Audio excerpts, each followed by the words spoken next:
کہ وہ انہیں ملکل موت کی زیارت کروائیں۔ حضرت اقرمہ رضی اللہ تعالیٰ عنہ سے روایت ہے کہ میں نے حضرت شیس علیہ السلام کے بعد صحیفوں میں پڑھا کہ حضرت آدم علیہ السلام نے عرض کیا، اے میرے رب مجھے ملک الموت دکھا دیجئے۔ اللہ تعالیٰ نے آپ کی طرف وحی فرمائی کہ ملک الموت کی ایسی صفات ہیں کہ تم ان کی طرف نہیں دیکھ سکتے، البتہ اسے میں تمہارے پاس اس صورت میں بھیجوں گا جس میں وہ برگزیدہ انبیاء کے پاس آتا ہے۔ تو اللہ تعالیٰ نے حضرت جبرائیل علیہ السلام اور حضرت میکا علیہ السلام کو حضرت آدم علیہ السلام کے پاس بھیجا۔ اس کے بعد آپ کے پاس ملک الموت ایک مینڈھے کی صورت میں آئے۔ ان کے 4000 پر پھیلے ہوئے تھے، ان میں سے ایک پر ایسا تھا جو زمین و آسمان کو تجاوز کر گیا تھا، اور ایک پر ایسا تھا جو تمام زمینوں کو تجاوز کر گیا تھا، اور ایک پر مشرقی کنارے سے پرے بھی تھا، اور ایک پر مغربی کنارے کی حد عبور کر گیا تھا۔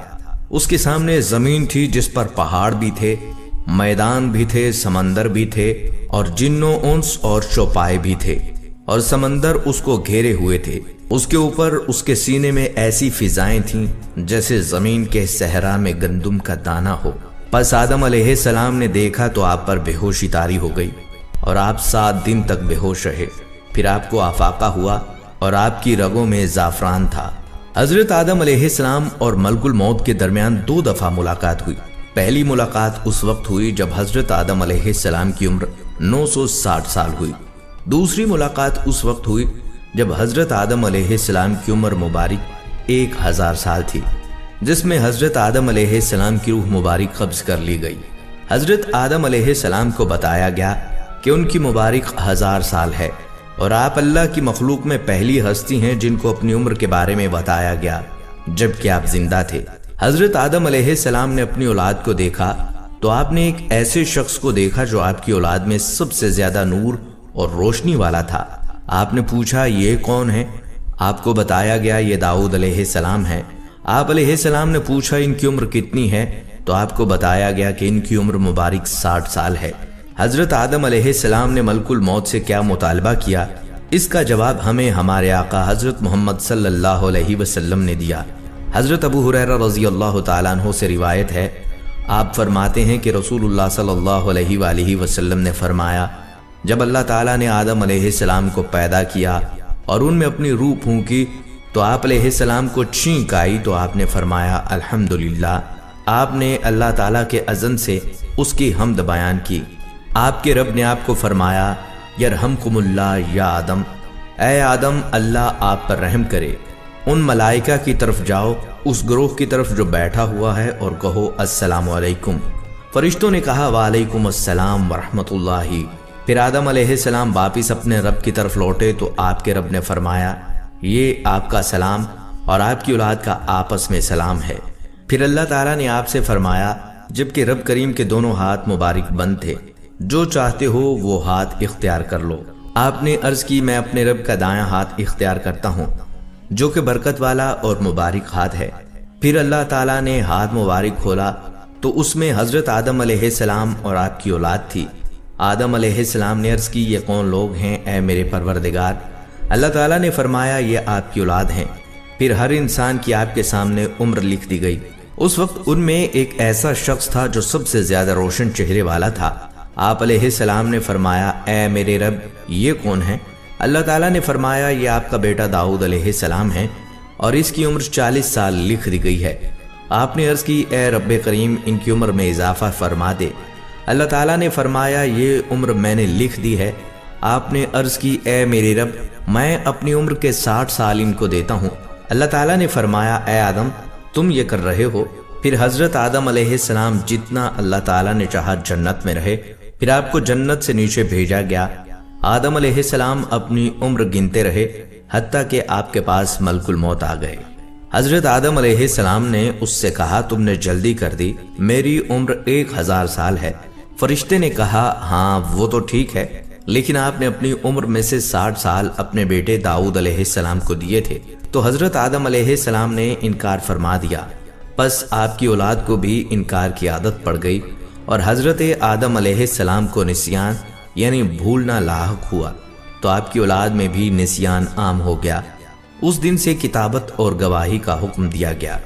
سیدنا ادریس علیہ السلام پہلی ہستی ہیں جنہوں نے قلم کے ساتھ لکھا، اور آپ پہلے اللہ کے بندے ہیں جنہوں نے کپڑے سیے اور سلے ہوئے کپڑے پہنے، اور آپ اللہ کی مخلوق میں سب سے پہلے تھے جنہوں نے علم نجوم اور حساب میں غور و فکر فرمایا۔ آپ کو ادریس اس لیے کہا جاتا ہے کہ آپ کثرت سے اللہ کی کتاب کی تلاوت فرماتے تھے، یعنی اپنے زمانے کی کتابوں اور آسمانی صحیفوں کی تلاوت فرمایا کرتے تھے۔ اللہ تعالیٰ نے آپ کا مقام بڑا بلند فرمایا۔ ارشاد ربانی ہے، اور ہم نے بلند کیا تھا انہیں بڑے اونچے مقام تک۔ جب اللہ تعالیٰ نے حضرت ادریس علیہ السلام کو چوتھے آسمان پر اٹھایا تو وہاں ہی ملک الموت علیہ السلام نے آپ کی روح مبارک قبض کی۔ حضرت ابن جریر اپنی سند کے ساتھ حلال بن یصاب سے روایت فرماتے ہیں کہ ابن عباس رضی اللہ تعالیٰ عنہما نے حضرت قعب رضی اللہ تعالیٰ عنہ سے سوال کیا کہ جب میں بھی موجود تھا کہ اللہ تعالیٰ کے اس ارشاد مبارک کا کیا مطلب ہے؟ تو حضرت قعب نے فرمایا اللہ تعالیٰ نے حضرت ادریس علیہ السلام کی طرف وحی نازل فرمائی، میں آپ کا ہر روز اتنا مقام بلند کروں گا جتنا تمام بنی آدم کا کرتا ہوں۔ شاید یہ آپ کے زمانے کے لوگوں کی بات ہے، بس آپ کو یہ بات پسند تھی کہ آپ زیادہ سے زیادہ عمل کریں۔ آپ کے پاس اسی دوران آپ کا ایک دوست فرشتہ آیا۔ آپ نے اس سے کہا کہ اللہ تعالیٰ نے میری طرف یہ وحی فرمائی ہے، تم ملک الموت سے بات کرو کہ وہ میری موت مؤخر کر دے تاکہ میں زیادہ سے زیادہ عمل کر سکوں۔ اس فرشتے نے آپ کو اپنے پروں پر بٹھایا اور آسمان کی طرف روانہ ہو گیا۔ جب چوتھے آسمان پر پہنچے تو وہاں پر ان سے ملک الموت کی ملاقات ہو گئی۔ جبکہ وہ نیچے آ رہے تھے، فرشتے نے ملک الموت سے وہی گفتگو کی جو حضرت ادریس علیہ السلام نے اس کو کہا تھا۔ ملک الموت علیہ السلام نے فرمایا ادریس کہاں ہیں؟ فرشتے نے کہا وہ یہاں میری پشت پر ہیں۔ ملک الموت نے کہا کتنی عجیب بات ہے، مجھے بھیجا گیا تھا کہ میں ادریس علیہ السلام کی چوتھے آسمان پر روح قبض کروں، تو میں کہہ رہا تھا کہ میں ان کی چوتھے آسمان پر کس طرح روح قبض کروں گا جبکہ وہ تو زمین پر ہیں۔ پھر ان کی وہاں ہی روح مبارک قبض کی گئی۔ خواتین و حضرت ادریس علیہ السلام کا ہر روز عبادت میں اتنا مقام بلند ہوتا جتنا ان کے زمانے کے تمام اہل زمین کا ہوتا، یعنی کہ وہ تمام روئے زمین کے لوگوں جتنی عبادت کرتے۔ فرشتوں کو آپ سے بڑا تعجب ہوا اور ملک الموت کو آپ کی ملاقات کا اشتیاق ہوا۔ اس نے اللہ تعالیٰ سے اجازت طلب کی کہ وہ آپ سے ملاقات کرنا چاہتا ہے۔ ملک الموت کو اس کی اجازت مل گئی اور وہ آدمی کی صورت میں حضرت ادریس علیہ السلام کے پاس آیا۔ حضرت ادریس علیہ السلام دن کو روزہ رکھتے تھے۔ جب افطار کا وقت آیا تو حضرت ادریس علیہ السلام نے ملک الموت کو کھانے کی دعوت دی، جس کا اس نے انکار کر دیا۔ اس نے 3 راتوں تک ایسا ہی کیا۔ حضرت ادریس علیہ السلام کو شک ہو گیا۔ انہوں نے کہا تو کون ہے؟ فرشتے نے کہا میں ملک الموت ہوں، میں نے اللہ سے اجازت چاہی کہ آپ سے ملاقات کروں جو مجھے عطا کر دی گئی۔ حضرت ادریس علیہ السلام نے فرمایا میرا آپ کے ساتھ ایک کام ہے۔ ملک الموت نے کہا وہ کیا؟ آپ نے فرمایا کہ تو میری روح قبض کر لے۔ اللہ تعالیٰ نے ملک الموت کو وہی فرمائی کہ ادریس علیہ السلام کی روح قبض کر لے۔ ملک الموت نے آپ کی روح قبض کر لی اور تھوڑی دیر بعد لوٹا دی۔ فرشتے نے کہا تیری روح قبض کرنے کا کیا فائدہ ہوا؟ آپ نے فرمایا تاکہ میں موت کا مزہ چکھ لوں اور اس کے لیے اپنی تیاری اور سخت کر دوں۔ پھر تھوڑی دیر بعد حضرت ادریس علیہ السلام نے ملک الموت سے فرمایا میرا تمہارے ساتھ ایک اور کام بھی ہے۔ ملک الموت نے کہا وہ کیا؟ آپ نے فرمایا کہ تو مجھے آسمان پر لے جا تاکہ میں جنت اور دوزخ دیکھ سکوں۔ اللہ تعالیٰ نے ملک الموت کو اجازت عطا فرما دی کہ وہ آپ کو آسمانوں پر لے جائے۔ جب حضرت ادریس علیہ السلام نے دوزخ کو دیکھا تو آپ پر بے ہوشی طاری ہو گئی۔ جب افاقہ ہوا تو آپ نے فرمایا مجھے جنت دکھاؤ۔ ملک الموت نے آپ کو جنت میں داخل کر دیا۔ پھر ملک الموت نے آپ سے کہا باہر نکلیے تاکہ میں آپ کو اپنی جگہ پر پہنچا دوں۔ حضرت ادریس علیہ السلام درخت پر چڑھ گئے اور فرمایا میں باہر نہیں نکلوں گا۔ اللہ تعالیٰ نے ان کے درمیان ایک فرشتہ کو حاکم بنا کر بھیجا۔ فرشتے نے آپ سے کہا آپ باہر کیوں نہیں نکلتے؟ آپ نے فرمایا کیونکہ اللہ تعالیٰ کا ارشاد ہے کہ ہر نفس نے موت کا ذائقہ چکھنا ہے اور میں موت کا ذائقہ چکھ چکا ہوں۔ نیز اللہ تعالیٰ نے فرمایا کہ وہ جو جنت میں داخل ہونے کے بعد نہیں نکلیں گے تو میں کس طرح نکل سکتا ہوں؟ اللہ تعالیٰ نے ملک الموت سے فرمایا ان سے کہو میری اجازت سے داخل ہوئے تھے، میرے حکم سے نکل آؤ۔ کرتبی فرماتے ہیں کہ ممکن ہے اللہ تعالیٰ نے یہ ادریس علیہ السلام کو پہلے سے سکھا دیا ہو، پھر اس کو قرآن میں نازل کیا ہو اور حضرت ادریس علیہ السلام کی زبان پر قرآن کے موافق کلمات جاری ہو گئے۔ جس طرح بیان کیا جاتا ہے کہ 20 مقامات پر حضرت عمر رضی اللہ تعالیٰ عنہ کے موافق قرآن نازل ہوا۔ بیان کیا جاتا ہے حضرت نوح علیہ السلام جب بستر مرگ پر تھے اور آپ کا آخری وقت تھا تو اس وقت آپ کی اولاد میں سے سام، حام اور یافس آپ کے پاس موجود تھے۔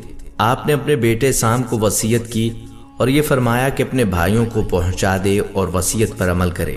حضرت نوح علیہ السلام کی یہ وصیت ہم اپنے پیارے نبی صلی اللہ علیہ وآلہ وسلم کی زبان مبارک سے سنتے ہیں۔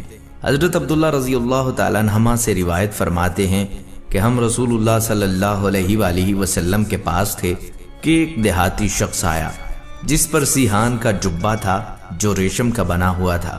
وہ کہنے لگا تمہارے ساتھی نے ہر صاحب عزت یعنی فارس کے بیٹے کو ذلیل کر دیا اور ہر چرواہے کو بلند کر دیا، یا یہ کہا کہ وہ چاہتا ہے کہ صاحب عزت کو پست کر دے اور ہر چرواہے کو بلند کر دے۔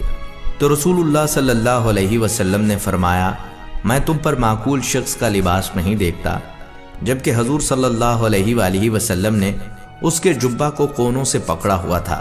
پھر فرمایا بے شک اللہ کے نبی نوح علیہ السلام کا جب وقت رحلت آیا تو آپ نے اپنے بیٹے سے کہا میں تم کو ایک نصیحت بیان کرتا ہوں، میں تمہیں 2 چیزوں کا حکم دیتا ہوں اور 2 چیزوں سے منع کرتا ہوں۔ میں تمہیں حکم دیتا ہوں کہ اللہ کے سوا کوئی معبود نہیں، اگر ایک مٹھی میں 7 آسمان اور 7 زمینیں رکھ دی جائیں اور ایک مٹھی میں لا الہ الا اللہ، تو میں ان پر لا الہ الا اللہ کو ترجیح دوں گا، اور اگر 7 آسمان اور 7 زمین ایک مبہم سا حلقہ بن جائیں تو میں انہیں لا الہ الا اللہ کے بدلے توڑ دوں گا۔ اور دوسری چیز جس کا حکم دیتا ہوں وہ سبحان اللہ و بحمدہ، یہ ہر چیز کو ملانے والے کلمات ہیں اور ان کے ذریعے اللہ تعالیٰ مخلوق کو رزق دیتا ہے، اور میں تمہیں شرک اور تکبر سے منع کرتا ہوں۔ راوی کہتے ہیں میں نے کہا یا رسول اللہ صلی اللہ علیہ وآلہ وسلم یہ شرک ہے جس کو ہم نے پہچان لیا، تکبر کیا ہے؟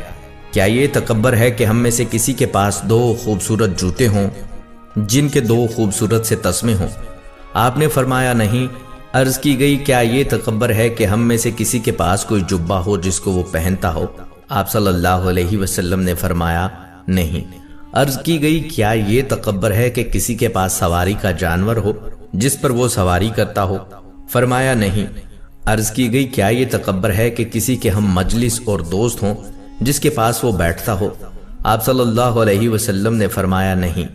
راوی کہتے ہیں میں نے عرض کی یا رسول اللہ صلی اللہ علیہ وسلم پھر تکبر کیا ہے؟ آپ صلی اللہ علیہ وآلہ وسلم نے فرمایا حق سے انکار کرنا اور لوگوں کو حقیر سمجھنا۔ سیدنا ابراہیم علیہ السلام اللہ تعالیٰ کے خلیل ہیں۔ نوجوان کی سرداری کا شرف آپ کو حاصل ہوا اور آپ ابو الزیفان حد سے زیادہ مہمان نواز کے لقب سے ملقب ہیں۔ آپ علیہ السلام اس وقت تک نہ غذا تناول فرماتے نہ عشاء یعنی رات کا کھانا جب تک آپ کے پاس کوئی مہمان آتا۔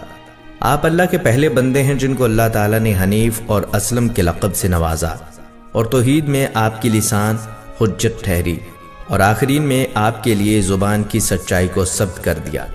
حضرت ابراہیم علیہ السلام کو مختلف آزمائشوں کے ذریعے آزمایا گیا، لیکن ہر دفعہ کائنات کے ذرے ذرے نے آپ کی وفا کی گواہی دی، حتیٰ کہ ابو الانبیاء کے نام سے پہچانے جانے لگے۔ حضرت ابن عباس رضی اللہ تعالیٰ عنہما سے روایت ہے کہ حضرت ابراہیم علیہ السلام خلیل الرحمن نے ملک الموت سے پوچھا کہ وہ انہیں دکھائیں کہ وہ مومن کی روح کس طرح قبض کرتا ہے۔ ملک الموت نے عرض کی کہ اپنا چہرہ مبارک مجھ سے دوسری طرف فرما لیں۔ آپ نے اپنا چہرہ مبارک دوسری طرف کر لیا۔ پھر جب حضرت ابراہیم علیہ السلام نے ملک الموت کی طرف دیکھا تو آپ نے ملک الموت کو ایک حسین و جمیل جوان کی صورت میں دیکھا، بہت ہی خوبصورت لباس میں ملبوس، پاکیزہ خوشبو سے معطر اور خندہ پیشانی چہرے سے عیاں ہیں۔ آپ نے ملک الموت سے فرمایا اللہ کی قسم اگر مومن نے کوئی خوشی نہ دیکھی ہو تو تیرا چہرہ ہی اسے خوش کرنے کے لیے کافی ہے۔ پھر آپ علیہ السلام نے فرمایا تم کافر کی روح کس طرح قبض کرتے ہو؟ ملک الموت نے عرض کی کہ آپ اس کو برداشت کرنے کی استطاعت نہیں رکھتے۔ حضرت ابراہیم علیہ السلام نے فرمایا لیکن مجھے دکھاؤ تو صحیح۔ ملک الموت نے کہا اپنا چہرہ مبارک دوسری طرف کیجئے۔ آپ نے اپنا چہرہ مبارک پھیر لیا۔ پھر جب ملک الموت کی طرف دیکھا تو آپ دیکھتے ہیں کہ سیاہ سخت انسان جس کی دونوں ٹانگیں زمین میں گئی ہوئی ہیں اور اس کا سر آسمان میں ہے، اتنا بدصورت کہ کبھی ایسا بدصورت نہ دیکھا ہو۔ اس کے جسم کے ہر بال کے نیچے بھڑکتا ہوا انگارہ ہے۔ حضرت ابراہیم علیہ السلام نے فرمایا، اللہ کی قسم اگر کافر تجھے ایک نظر دیکھ لے تو اس کی جان لینے کے لیے ایک یہی چیز کافی ہے۔ دوسری دفعہ حضرت ابراہیم علیہ السلام نے ملک الموت سے پوچھا کہ وہ کس طرح ایک ہی وقت میں روح کو مشرق میں قبض کرتے ہیں اور دوسری روح کو مغرب میں قبض کر رہے ہوتے ہیں۔ حضرت اشعث بن اسلم سے روایت فرماتے ہیں، حضرت ابراہیم علیہ السلام نے ملک الموت سے پوچھا کہ اے ملک الموت، تم اس وقت کیا کرتے ہو جب ایک نفس مشرق میں ہو اور دوسرا مغرب میں ہو اور زمین پر ہو اور موت کا بلاوا آ جائے، کیا کرتے ہو تم؟ ملک الموت نے کہا، میں ارواحوں کو بلاتا ہوں اللہ تعالیٰ کے اذن کے ساتھ، تو وہ میری ان دو انگلیوں کے درمیان آ جاتی ہیں۔ اس نے یہ کہا اور زمین اس کے گرد لپیٹ دی گئی اور ایک تھال کی مانند اس کے سامنے رکھ دی گئی کہ وہ جہاں سے چاہے اٹھا لے۔ حضرت یعقوب علیہ السلام اپنے زمانے میں ملک الموت کے نزدیک سب سے زیادہ قابل احترام تھے اور ملک الموت آپ کی سب سے زیادہ عزت کرتا تھا۔ ملک الموت نے اپنے رب سے اجازت طلب فرمائی کہ وہ حضرت یعقوب علیہ السلام سے ملاقات کرنا چاہتا ہے۔ اللہ تعالیٰ نے اسے اجازت عطا فرما دی۔ ملک الموت آپ کے پاس آیا۔ حضرت یعقوب علیہ السلام نے فرمایا، اے ملک الموت، میں تجھے اس ذات کا واسطہ دے کر پوچھتا ہوں جس نے تجھے پیدا کیا، کیا یوسف ان لوگوں میں شامل ہے جس کی تو نے روح قبض کی؟ ملک الموت نے عرض کی، نہیں۔ پھر ملک الموت نے آپ سے عرض کی، اے یعقوب علیہ السلام، میں آپ کو کلمات نہ سکھا دوں؟ آپ نے فرمایا، سکھاؤ۔ ملک الموت نے کہا، فرمائیے، اے نہ ختم ہونے والی بھلائی کے مالک جس کو تیرے علاوہ کوئی بھی شمار نہیں کر سکتا۔ حضرت یعقوب علیہ السلام نے اس رات یہ دعا مانگی۔ ابھی فجر طلوع نہیں ہوئی تھی کہ آپ کے چہرہ اقدس پر قمیض رکھی گئی اور آپ کی بینائی واپس لوٹ آئی۔ آپ نے فرت مسرت سے کہا، دیکھو، کیا میں نہیں کہا کرتا تھا تمہیں کہ میں جانتا ہوں اللہ تعالیٰ کے بتانے سے جو تم نہیں جانتے؟ انہوں نے کہا، اے ہمارے باپ، ہمارے گناہوں کی مغفرت طلب کرو، بے شک ہم خطا کار تھے۔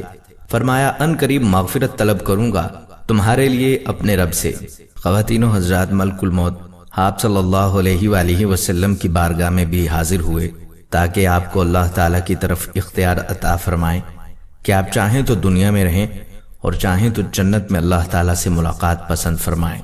تو حضور صلی اللہ علیہ وآلہ وسلم نے اللہ رب العزت کی ملاقات کو پسند فرمایا اور رفیق اعلیٰ کی ملاقات کا فیصلہ فرمایا۔ حضرت عائشہ صدیقہ رضی اللہ تعالیٰ عنہا سے روایت ہے، حضور صلی اللہ علیہ وسلم فرما رہے تھے، جبکہ آپ صحت کی حالت میں تھے، اللہ تعالیٰ کسی نبی کی روح ہرگز قبض نہیں کرتا یہاں تک کہ وہ اپنا ٹھکانہ جنت میں نہ دیکھ لے، پھر اسے زندہ رکھا جاتا ہے یا اختیار دے دیا جاتا ہے۔